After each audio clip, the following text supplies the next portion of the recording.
Well, good morning, everyone. It's a little bit later for the people on the East Coast, 9 o'clock and sunny in Denver. My name's William Davis. I'm the Director of Education for Wilson Daniels. And here in just a couple of minutes, we're going to be joined by Patrick Aledo, who is the Managing Director of Pierre Sparr in Alsace, specifically in the commune of Beblenheim in the Helgran.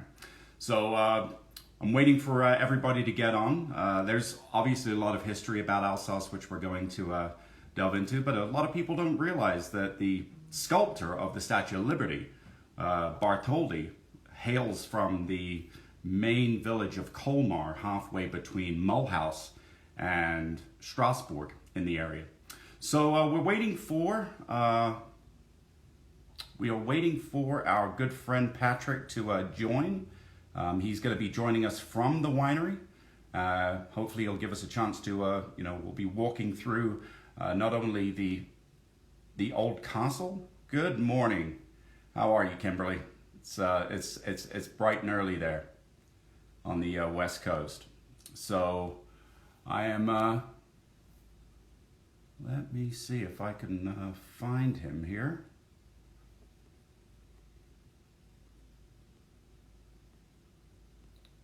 Let's give him, there we go.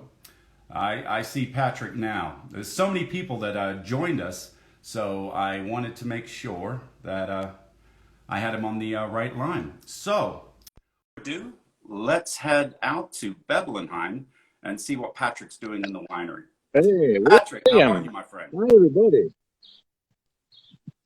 We finally made Hello. it. Life Could you see me? The weather is treating us well, right? Look at this. Yes, it's a little bit cloudy, but it's okay. Better than the rain that we had to experience last week when we were doing our dry run. Absolutely. So thank you so much for doing this. We greatly appreciate it. So where are we right now in relation to the winery and? Alors, here we are in Beblenheim, and it's where we have our office and all the equipment for Pierre Sparr. But let me show you the house we have for the office. Alors, I will try to do that. Yes. Okay. Look at that. Sorry. Okay. So this house was built on 1380. So when we explain to the people that we moved the equipment of Pierre Sparr in 2015 in a new equipment, it's not really new. It's a new location, but a lot of history. So this is typically a house you can find in Alsace. So remember, 1380 they built this house, and it's always here, and it's where you have all the people are working for Pierre Sparr and for the owner of Pierre Sparr, Carte de Beblenheim. There are worse offices to spend 8 or 9 hours a day in during the week. So it is. Yes. And it's such a magical, region. You've got these picturesque buildings, but with the share of all of the history in the buildings, unfortunately, it comes with a lot of conflict. That it never fails to amaze me that these buildings are still there with the numerous wars and battles that have been fought in that area for the last 1,000 years.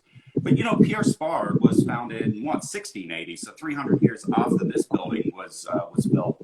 Yes, so give us a little bit of the story and the background of the winery and the Sparr family members during the coming through the generations. So it's supposed that someone with the name of Jean Sparr was a farmer in 1680 in Alsace. To be honest, I think that everybody in France and in Alsace, particularly at this time, were a farmer and they produced wine. We have a very long history with the wine in Alsace. So in 1680, the family started. Excuse me, it's okay for you, for everybody? Yes. Perfect. Okay. So it started in 1680. But the modern history of the family Sparr started beginning of the 20th century, when the Alsace at this time was in Germany. You know that we have a special relation with our German friends. So sometimes the region of Alsace was in Germany, sometimes in France. I used to see, I'm sorry for that, it depends who won the war. But it's like that. To be honest, it's like that. So now we are in France. I'm happy to be here. After the World War II, the winery Pierre Sparr was totally destroyed. So Mr. Pierre Sparr rebuilt a new winery in the village of Sigolsheim. So the story, really modern of the story of the winery Pierre Sparr started in Sigolsheim. And we bought the winery in 2009. We stayed for 6 years in the village of Sigolsheim. And after 6 years, we decided to move all the equipment in the location of Bebrenheim because for us it was more efficient and more consistent in terms of vinification to be here than in Sigolsheim. So we are located in Bebrenheim since 2015. That's the story. That's the story. Yeah, so, you know, for those of you that are seeing the inset image, this is a drone image of the Momborg Grand Cru with Sigolsheim directly below it. And, you know, that's, for anyone that hasn't been to Alsace, I highly recommend that you go, not only, you know, for the historical aspects of the region, but just because it's absolutely beautiful. You know, you get to wander through these amazing little towns and, you know, vineyards dotted all across the Vosges mountain range. So, you know, talking about, you know, the region, the climatic conditions, I think that Alsace has the highest percentage of AOP wines or AOC level wines of any region in France. What do you think contributes to that, you know, for, you know, what you have in the area?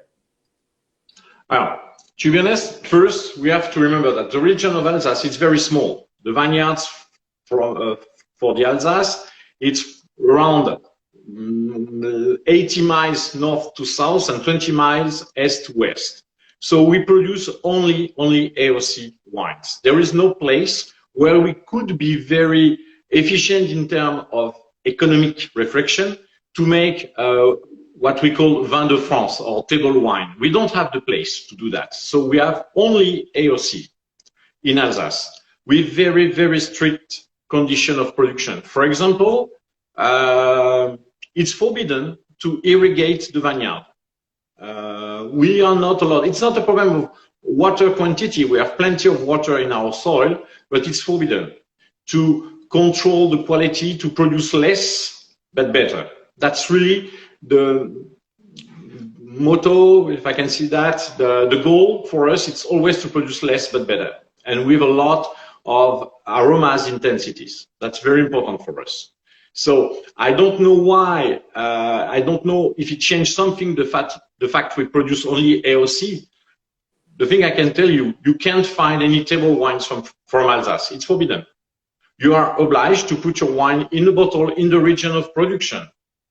You are obliged to use only the bottle, what we call the Flûte du Rhin. It's the common bottles for the wine from Alsace.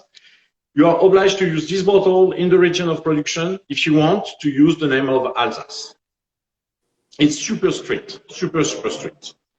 No, that's, you know, again, that's good to know. And I'm actually going to show a bottle of the Pinot Gris, but the Grand Cru with a very special design that Pierre Sparr and you have employed, but, you know, still in that classic, you know, elongated shape bottle. Yeah. I can show you better the bottle of Grand Cru because I prepared some. Oh, great. Yes, I have here. You can see our bottles of Grand Cru. It's a patent model. You can find only our wines in this bottle. So the volute in the bottle means the S of Sparr. And if you want to have a better view of the Mombourg, you can see on the picture, this is the Mombourg. It's a very special place for our American people. Why is that the case? You know, because I didn't realize that until we visited last year. What makes Mombourg, you know, such a unique site for, you know, especially people in the United States? It's not a funny story, but this is the story. You have to understand, everybody, that the region of Alsace was the last region in France to be liberated, and it was just before the border with Germany. So Hitler wanted that the troop protects a lot the region of Alsace. It was super important. And the last battle, called the Pocket of Colmar, I think it was during 4 months, very hard battles, sorry. And in this hill, here in Alsace, they call this hill the Blood Hill, because a lot of you guys died in this hill. So we have a necropole, American necropole, on the top of Montbourg, and we are extremely respectful about the fact that some young guys came from USA and died here to protect us. We have a lot of respect. So we welcome a lot of American people in the Montbourg. That's very, very important and unique for us. It's the reason why last year, when you came with all the team, I wanted to start with the Montbourg, because we have a special relation between Alsace and USA due to the Montbourg. Yeah, and as a matter of fact, you can see the image here on the right side of the top of the hill of Montbourg is where the memorial is, where we all took a photo and a shot. Yeah, absolutely. And your picture is interesting because you can see how our parcels are so small. We don't have many and many hectares for only one producer at the same place. It's always tiny parcels. I know some people, they own 20 hectares, but they have close to 90 parcels. It's due to the diversity of the soils. It's impossible to take some small parcels and to make a unique domain. It's very, very unusual in Alsace. The largest parcel, maybe it's 2 hectares, and there is not a lot like that. It's very tiny parcel. That's very important. You know, and that's maybe we can. No, sorry, please. Excuse me. And maybe we can speak about why we have so many diversity of soils. There's million and million years, the Vosges mountain and the Black Forest, it was only one mountain. And when the Alps grew up, it broke on 2 parts, this mountain, and created the Rhine Valley. So we have absolutely the same soil in Alsace and in Black Forest. But we have the sun in the morning, and in Black Forest it's in the afternoon. That's the big difference. That's the big difference. But the fact that all the stone were broken on 2 parts create a unique diversity of soil. It's the case in Alsace. You know, one of the things that I love, you know, about the, you know, because most people don't know about the quality standards and the levels that were introduced in the mid-90s by Sparr. And you're creating these pretty amazing cuvées, you know, from a number of different, you know, parcels. How do you do it every year? You know, how difficult is this process? The first thing, you have to control the vineyard. Never forget, to produce a good wine, you need good grapes. If you are not a good enologist, you can make bad wine with good grapes, but the opposite is not possible. You can do miracle. It's not miracle. So first, we control our vineyards. We don't own a large surface of vineyards. We just have 4 hectares, but we have long-term contract with vine growers. Some vine growers are supplier of Maison Pierre Sparr since 40 years. So we don't change our supplier every year. It's impossible. If someone want to join us just before the harvest, it's not possible. We need to know in advance how the way they manage the culture of the vine. That's very, very important for us. After, for the harvest in Pierre Sparr, it's our decision. We are only on end peak harvest, no mechanical harvest. It's by law for the Cremant, but it's our own decision for the still wines. So the fact we don't use big truck, it's small basket, we don't pump the grapes, it's transported by belt. And after we age the wine on lees during 6 months, this is one of the key of the success. So I know that in your market, sometimes I have some discussion with Kimberly, our brand manager, to know where will arrive the new vintage. And in May, it's impossible because in May, the wine is always in a tank. So I have to manage the fact that the new vintage always arrive close to 1 year later in your markets. So the most important, NP carvers, long aging on lees, no barrels, only stainless. That's very important. We want to stay very focused on the intensity of each aromas. Because one thing unique in Alsace, it's not the case in different regions in France, we use 7 different varietals. So it's a diversity of soils and diversity of grapes too. That's important for us. And we really want to stay very consistent. So every year we only kept the better juice, the better wine only for the production of Pierre Sparr. That's extremely important for us.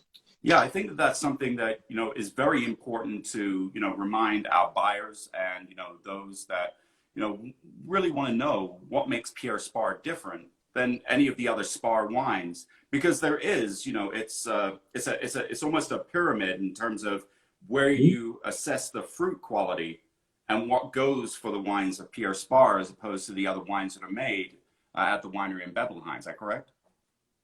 Yeah, the fact, if I'm speaking about the wines we have in your market, we choose tank or production with a little bit different profile than what we have in the rest of the market. They are not sweeter. These wines are not sweeter. We don't want to produce sweet wines. Oh, yes, in late harvest, yes, but for the regular, not. But I know that in your market, the wines need to be aromatic. A nice expression, younger. Some people, they prefer to age the wine before. For your market, we need to have aromatic wines immediately. And it's also the reason why we use screw cap. We use screw cap because for us, it's the best closure to keep a wine super fresh and fruity. That's very important. That's very important. So, one of the styles of wines that has really taken off in the United States and, with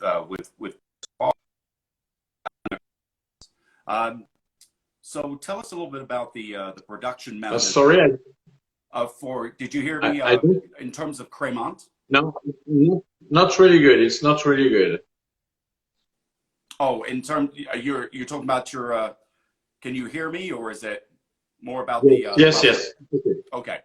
It's okay. Good. So, with Cremant, really taking off in the United States and around the world, and we've certainly seen that success with Pierre Sparr as well. Tell everyone a little bit about the production method for Cremant and how, and some of the vineyard sourcing and philosophies behind making both the rosé and the Brut Reserve. This is the star in US. This is the star. Now. Yeah. So first, let's explain you what is the method production of a Cremant. That's important to know that there is plenty of rules. You know that in France we love the rules, and I used to say when we don't have enough, create a new rules. But for the Cremant, first NP harvest by law, no more than 100 kilograms per basket for the transport. No pumping system to transport the grapes. It's forbidden. And after, it's a classic method, means second fermentation on the bottle. And the rosé, you have to know that the rosé, I think we are the last region where we are not allowed to blend red wine and white wine to produce rosé. So all the rosé are made by Seni. That's extremely important. That it's by law. It's by law. It's the reason why I have to explain to some of our accounts that sometimes the color, it's not exactly 100% the same between one production and another. It's just because I can't correct that by blend. I see. If your Pinot Noir, there is more sweetness in the Pinot Noir, more color in the skin, you have a little bit stronger rosé. But we don't produce pale rosé. They are more on strawberry color. That's very important. So the Cremant, It's the same method than in a famous region of sparkling in France, not far from Alsace, and with a very affordable price. But we don't want to copy the champagne, because we have to speak about champagne. There is no interest. Champagne is champagne. It's one of the most famous brands in the world. So we don't want to copy. When a champagne, Crémant d'Alsace, it's more focused on the fruit. There is no oxidation. We could age some wines during 3 years on that, but we are not extremely fan of that. It's a tiny production for us. By law, it's 12 months on lease before disgorging. And to be honest, today in US, by the glass, people really enjoy the price and the quality. That's super important. And I think we will have to drink a lot of Crémant in a few weeks when the world will be better. I hope so.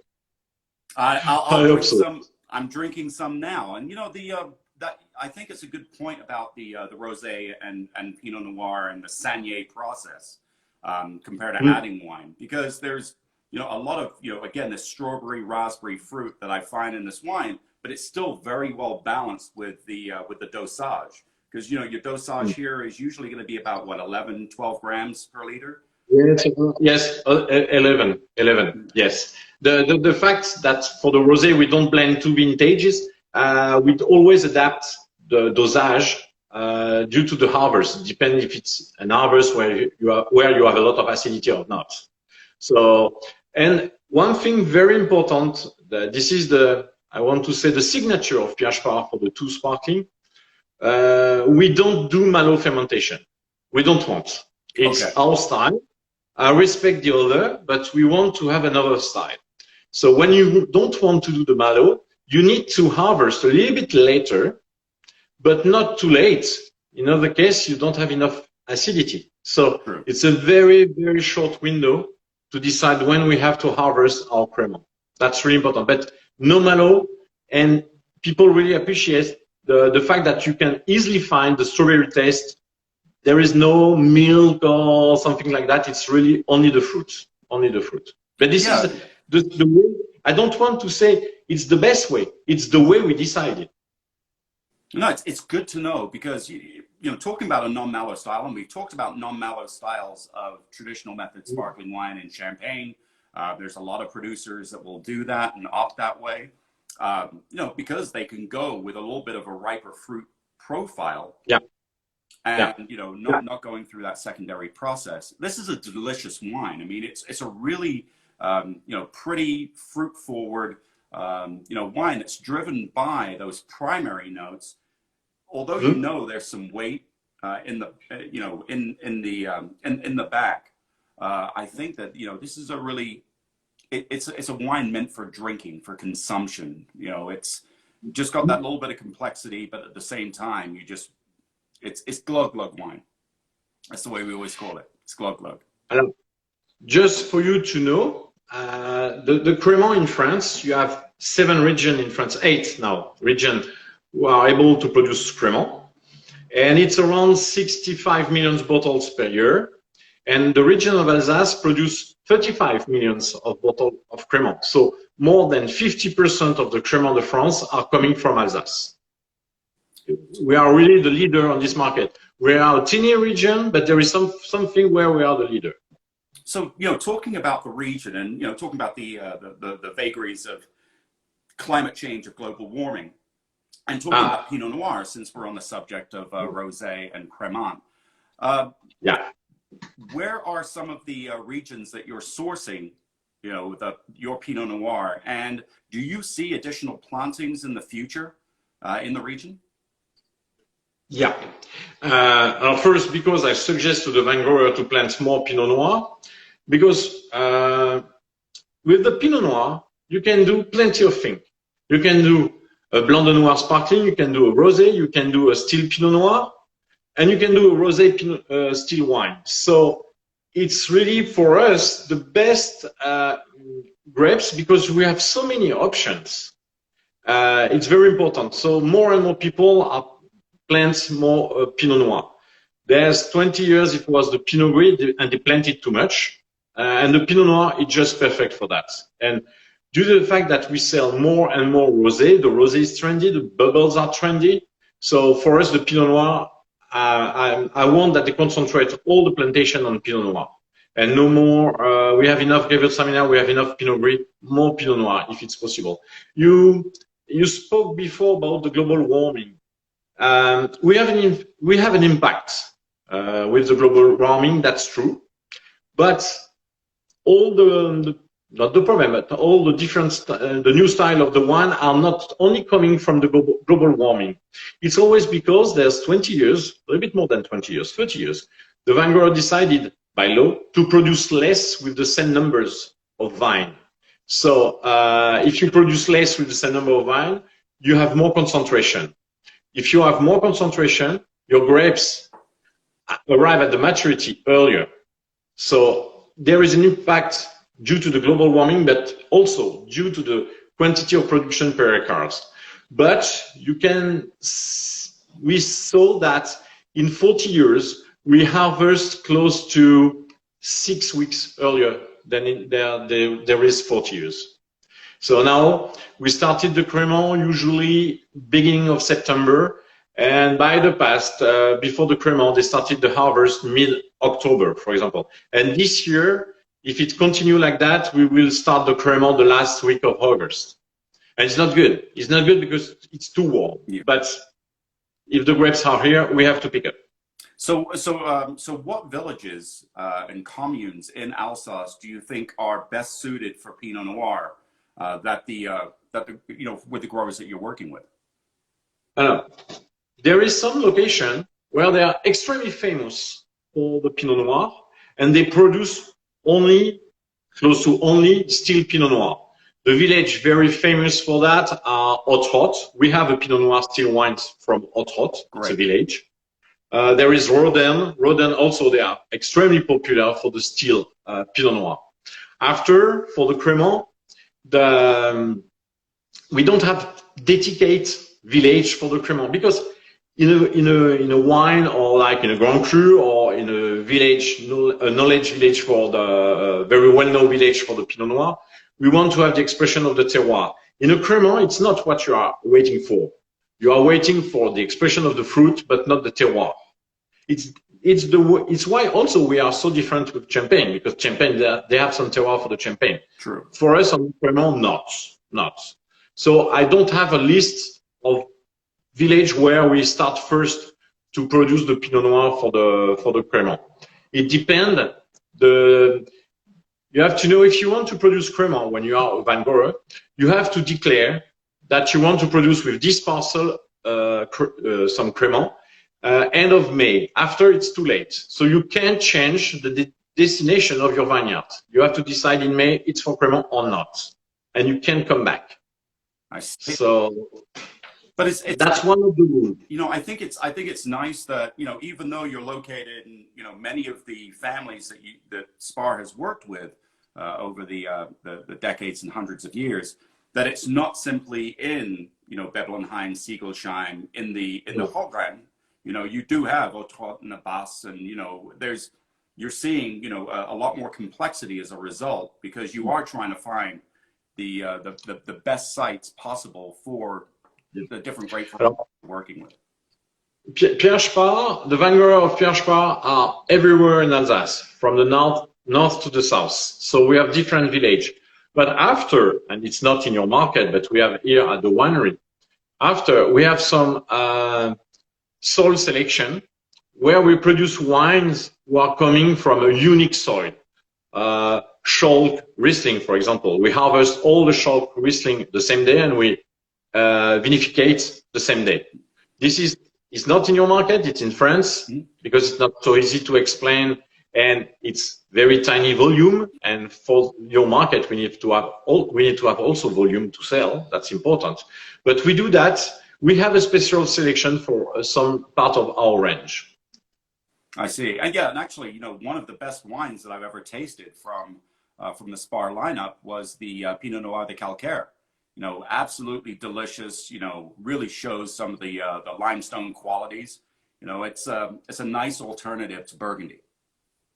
You know, my friend, that we are all waiting to put this one on the market. It's a delicious wine. So let's talk a little bit about the Grand Cru of Alsace. Yeah. It's relatively recent, in terms of the designation Grand Cru, but we know that those sites have been there for millennia. So tell us about the sites and the Grand Crus that Sparr works with. First, you have to know that there is 51 area in Alsace where we are able to produce Grand Cru. It's by law, and each Grand Cru has its own regulation. They are a little bit close to each Grand Cru, but they have their own regulation. So now an area of Grand Cru is the place where you can have the best expression of the terroir. So for us, we manage two Grand Cru. One is Shona, and the other it's Mambourg.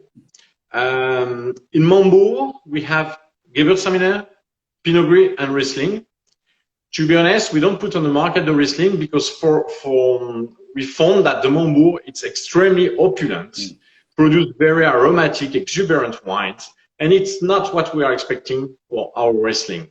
But on the opposite, the Shona, it's one of my favorite terroirs for the Riesling, because when you age Riesling Shona, you obtain the very nice petroly aromas. And I love that. I love that. Personally, I love that. I know that some people, they have, normally I don't say petroly aromas. It's better to say minerality. But when I say minerality, people, they not really understand. Petroly, it's easy to understand.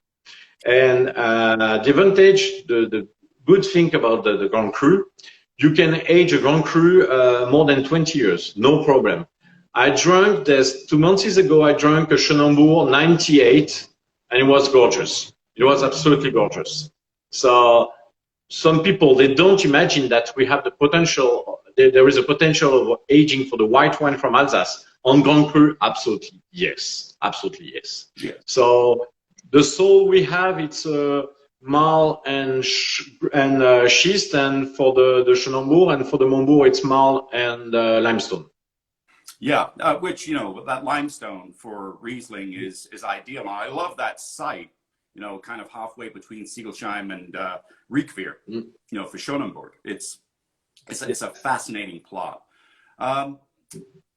With that in mind, let's talk a little bit about, the lineup of wines. We've got the two Cremants and then all of the still wines. So I actually have the best. I'm sorry? I will show you. I will show you. Okay, great. It's the best. Okay. So we start with the Cremant. So rosé and the white. The white, it's a blend with Pinot Blanc and Pinot Auxerrois. And the rosé, it's a pure Pinot Noir for sure. And after, we have the one. It's a blend with Muscat, Riesling, and Pinot Gris. We have the Pinot Blanc, Riesling, Pinot Gris, Gewürztraminer, and the three Grand Cru, Riesling Schonenburg, Pinot Gris Mambourg, and Gewürz Mambourg. This is the line that you can find in the US markets. Yeah, I right now I just poured some of the Pierre Sparr, the one. So there are a lot of Edelsvickers out in the market, but what makes the one different than many of the Edelsvickers or blends that you'll find in Alsace? Alors, technically, an Edelsvicker, to explain to our friends, it's when you blend two wines of Alsace, or three wines or four wines. One thing important I didn't explain before, in Alsace, when you indicate Riesling or Pinot Blanc, you are obliged by law to be 100% pure varietal. You can only blend 50% of another vintage, but always on the same varietal. When you blend two wines, it's an Edelsvicker. And the one technically could have another name because it's an Edelsvicker with only noble grapes. So Muscat, Riesling, and Pinot Gris. So it could have the name, but there is no interest for us to call that a Gentil, because when you make a blend, an Edelsvicker with noble grapes, it's a Gentil. And we don't want to compete against a very famous producer who produced Gentil. So we decided to call it the one. And if you want to know why we call it the wine, I always explain the same thing. It's because it's always better than the two, and I don't have any more explanation. The one is the first blend we produce. And when you do something for the first time, you don't call it the two or the three.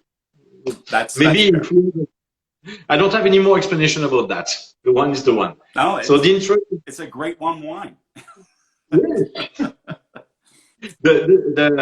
The typicity of this wine, it's really the aromas of the muscat. That's extremely important. The first nose that you have is the muscat. So you can pair easily this wine with a vegetable like asparagus, because in Alsace, we produce a lot of asparagus. And when we heat our asparagus, it's always with the blend, with the muscat or with our wine, the one. No, it's beautiful. I mean, just sticking my nose in the glass, and I've always been a huge fan of Alsace as a region because of the quality of the wines for the price. It's the fact that this is all made from noble grape varieties, high quality fruit, hand harvesting, all of those things, and to find a wine that's less than $15, give or take, on a retail shelf, it's impressive to say the least. And yeah, those muscat notes, a little bit of the floral, you get those terpenes, you get the high peach notes, then running into a little bit more of a citrus with with Riesling, and then finally there's some weight and body on the with the Pinot Gris. It's a really nice way of seeing what Alsace has to offer. And this wine, typically, the best sales we are doing, it's by the glass. Because not a lot of consumer has the knowledge about Alsace. And if they just see on the menu one, they don't know what is it. And it's not so easy to start to order a full bottle. If they can just have a glass, they really enjoy it because it's so different. It's very unique, really, really unique.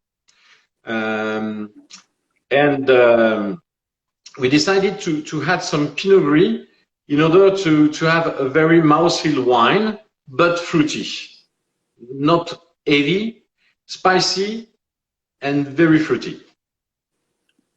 No, it is. I mean, what I say is that it checks all of the boxes.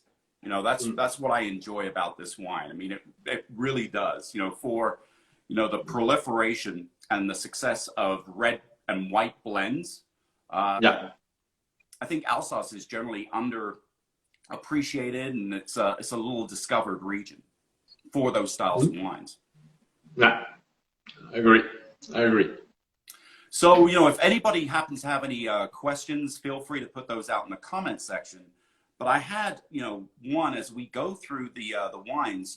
Alsace has, well been known for wine, but to me, it's one of the hotbeds of gastronomy. You think about the Michelin star restaurants, just the cuisine, again, the challenges of, French and Germans, trying to get along with one another, but that also bled over into the style of Alsatian cuisine that you don't find really anywhere else in France. So let's walk through some of the, your favorite pairings with some of the wines. I decided, because I always explain that you can pair this with these special dishes, and I always try to explain what is it. But the best for me is to show. So I was in the supermarket before, and I bought different things to show you on direct what is the best pairing. I really choose two emblematous dishes from Alsace. Excuse me 1 minute. So, and it will be for my aperitif tonight. Let me see if it's okay. Okay, what you can see here, it's our vision of pizza, maybe. It's a flammekuche, or in French, tarte flambée. So it's a very slicey pasta, very, very slicey, with bacon, onion, and sour cream. And we love to enjoy that with friends. You have to know that if you really want to heat that, you cook on your oven and you heat with your fingers, no forks, no knife, only with your fingers. And the best pairing for that, it's our Pinot Blanc. If you have the chance to pair the both, it's just perfect. So this is the first. It's the Flammekuche. Okay. It's okay. I haven't had breakfast yet, so I'm a little jealous. I know it's 5:30 your time, and you know you're getting ready to walk away from the office. But yeah, But last year, you remember last year we cooked, when you join us, with all the team join us at the winery, we cook plenty of tarte flambée, and it's really what you enjoy to eat with friends. It could be like when you share a pizza, but it's not pizza, it's a tarte flambée, and very perfect with the Pinot Blanc. And the next, first the tarte flambée will be for our aperitif at home, and the next it will be for our dinner. Okay. So what is these things? These things, it's a choucroute. So sauerkraut, plenty of sausage, and meat, pork, and potatoes. Usually you eat that during the winter because it's something very warm, but it's absolutely delicious if you pair with Riesling. The Riesling and choucroute, it's the best pairing. So for all my friends, when I was with you in Alsace, in US, I tried to explain you what is a choucroute. We tried to find some pictures. You have a true fresh choucroute today in front of you. So now you know what is it, a choucroute. You had me at bacon, Patrick. You had me at bacon. This is not fair. This is. So why do you think that Riesling is the best grape variety to go with the choucroute? Because with the sauerkraut, it's a fermented sauerkraut, so you have some acidity, and as you can see, the portion I show you, it's for 2 people. So when you eat that, you don't need to have a very heavy wines. You need to have something light, fruity, with a tiny touch of acidity. It's better. If you want to finish your plate, it's better to have a Riesling. Some people enjoy to drink beer with that, but I'm not a fan. I cook my choucroute with beer, but I always pair with Riesling, always. No, it makes sense. I mean, only too often we talk about, the comparisons, if you're talking about, sweet to spicy or sweet to tart or acidic. Sometimes when you have that acid to acid, it tones down the perception of both. But still keeps your mouth salivating and, enables you to, get ready for the next bite. Yeah. And after, for the food pairing, the Pinot Gris, it's always what I suggest when I'm in your market. The best time to sell Pinot Gris, it's during Thanksgiving. Because Thanksgiving, it's very complex in terms of flavoring. You have salt, sweet things, and the Pinot Gris match extremely well with all the both. I enjoy to drink Pinot Gris, for example, with pork ribs, because all our wines are food friendly. So they are not extremely sweet, not extremely acidic, just well balanced. If you want to pair a Gewürztraminer, the best, it's spicy food, Thai food. It's gorgeous, because on the Pinot Gris, you have aromas like, it depends the style of vinification. Some Gewürztraminer are really on the rose petals aroma, and some other Gewürztraminer are more on mango, lychee. The Mambour is more on exotic fruits, and the Grand Reserve, it's more on the rose petal. And for the Grand Cru, if you want to make a special pairing, take a bottle of Gewürz Grand Cru Mambour and pair with blue cheese. It's absolutely delicious, absolutely perfect. And to be honest, I'm not a fan of Gewürz, I'm not a fan of blue cheese, but the both, yes, it matches super well. I love that. Yeah, I mean, there's one thing about the Mambour Gewürz that has amazed me, because you're dealing with sugar levels, residual sugar levels between 30 and 40 grams per liter. I mean, it's not a shy wine, but, and I never associate and identify a Gewürztraminer or a Pinot Gris as having high levels of acid, but they're really, really well balanced. I always get a hint of key lime and some citrus characters on the Gewürztraminer from Mambour that I don't get in the regular. I'm losing you. Okay. Sorry? Oh, how many landowners are there in Schonenberg and the Momborg vineyards? Yes. So that's the question. Yes, I've seen the question, and in my mind, I was thinking, oh my gosh, I don't have the answer. I think Montbourg maybe 20, 25, and Schonenberg maybe 30, but not more. Not more. It's not monopoly. As I explained you, some people they have maybe a tiny parcel in the Montbourg. So I can send you a more precise answer later, but I think 25 and 30, something like that. Yeah, but you know, Sparr has a major part of the Momborg. You know, who are the other, you know, major producers or wineries that work with Momborg? You want to know that I speak about my competitors? No. Just if anything, what it does, it provides context for the Grand Cru. Because there are some very famous names that have plots on Momborg. Yeah.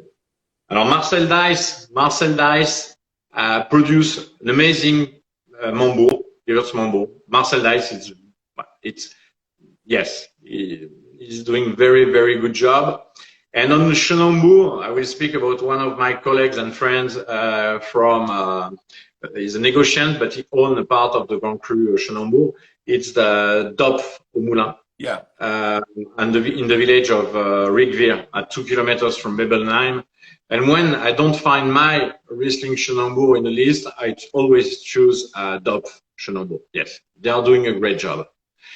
You know, I used to explain that there is no interest to explain that you are only the best and the other, they don't produce anything good. It's stupid. It's stupid. It's not because you explain that the other are not good that you are the best. So I have a lot of very good friends. They are producing very good wines, and we enjoy to share our bottles. Well, I think that's what it's always been about, right? It's always been about that food and fellowship, where you can be competitors, yet at the same time be friends. Yeah. So you know, with that in mind, and of course the reason why we're doing these IG lives in the first place, the challenges of COVID. Because you're now down to a skeleton crew in the winery. How are things going? You know, and you know, tell us a little bit about the resolve of the growers that you have and that you work with.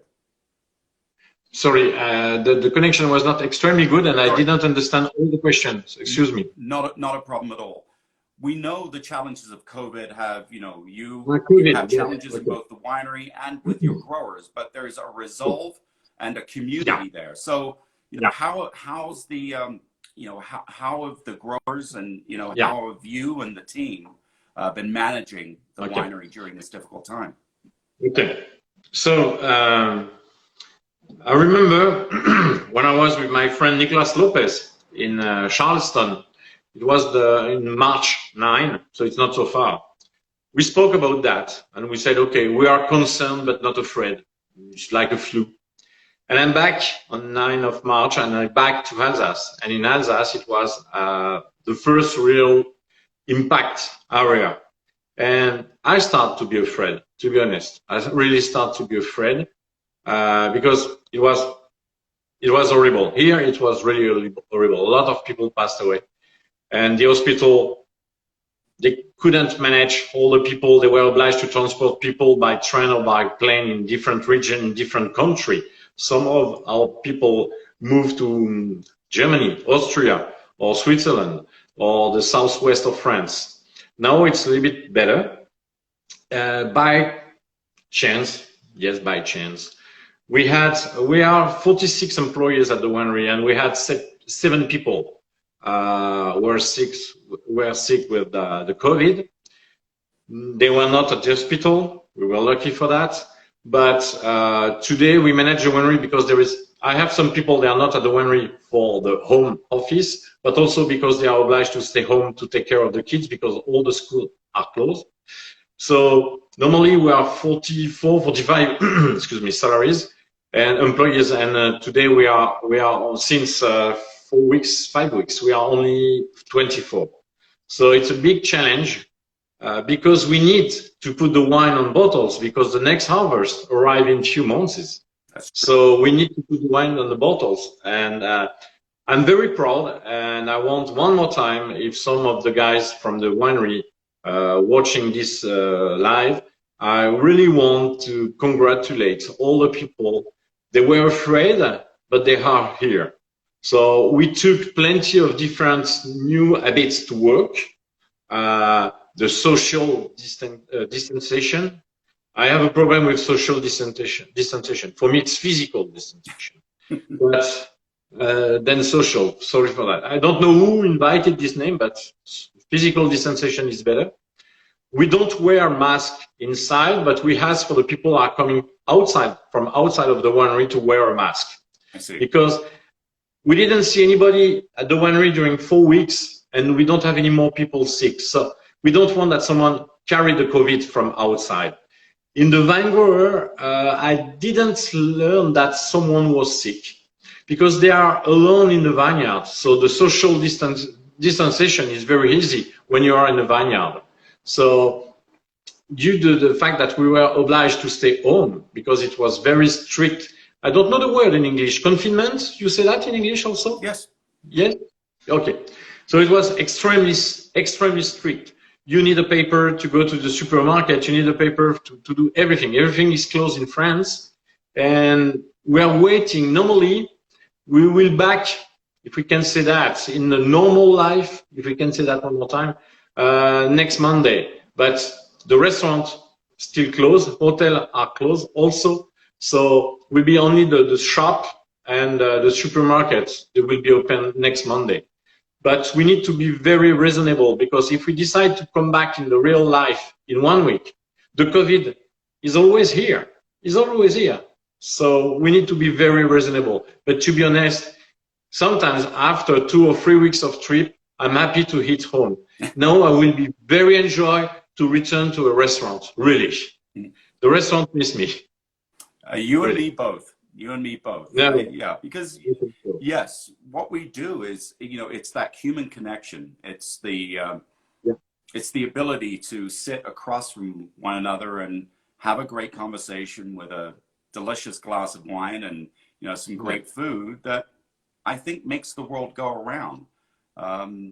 So, with that in mind, if anybody, if no one had any other questions, is there anything that you want to leave the group? Any new projects, things like that are going on that we'd like to know about?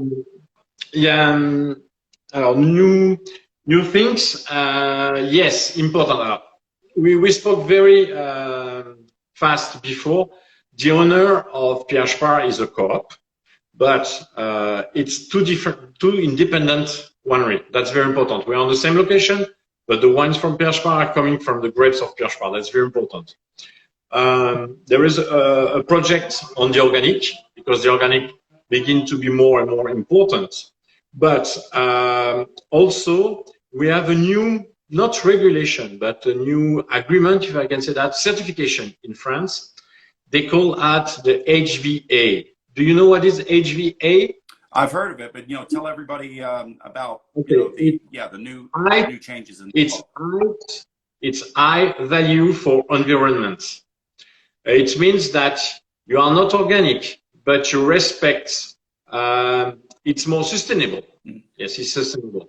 So what we decided for the harvest 2021, all the vine growers from the co-op and from Pierre Sparr will be obliged to be certificate HVA number 3. It's the highest level. That's the big thing we want to put to put on the winery, because we really want to show that we are sustainable. But it's not. It's good to say, but it's better to prove. So we want that all the people obtain the certification. So it means we have, with the two winery, we have 220 vine growers to help to obtain the certification. That's really important for us. That's fantastic. And this is the new. It's a great new project. Yeah, certainly a lot of work there. Well, thank you. It's this has been a joy. you know, and I'm glad that things are getting better in Alsace, that they're getting better with the winery, and that people are, you know, overcoming all of the challenges that we see around the world. So can't thank you enough. Can't wait to see you again soon in the U.S. I know that, you know, you and I would love to get on a plane very, very, you know, sooner rather than later. And, you know, stay strong out there. You miss me a lot because since 10 years, I think, not 10 years, 9 years, because in 2021 we started to work with Wilson Daniels since 10 years. Right. So since 9 years, since 9 years I spend between 7 to 9 weeks a year in US, and the first time at the winery that I'm staying here, and you miss me a lot, honestly. From the bottom of my heart, you really, really miss me, and but we need to be all reasonable. So it was a pleasure to see you again, my friend, and thanks for all to follow us on this live. Thankful. Absolutely, my man. Say hi to the family and stay safe. And I check will in, you know, whenever you'd like. Thank you so much. Thank you. Bye bye, William. Bye bye, everybody. Bye. Bye. Au revoir. Yeah, guys, check us out a little bit later this week. We've got a couple of more IG lives with some of our Italian partners, and Alessandro will be leading the charge there. And again, stay safe. We love you. Keep on keeping on.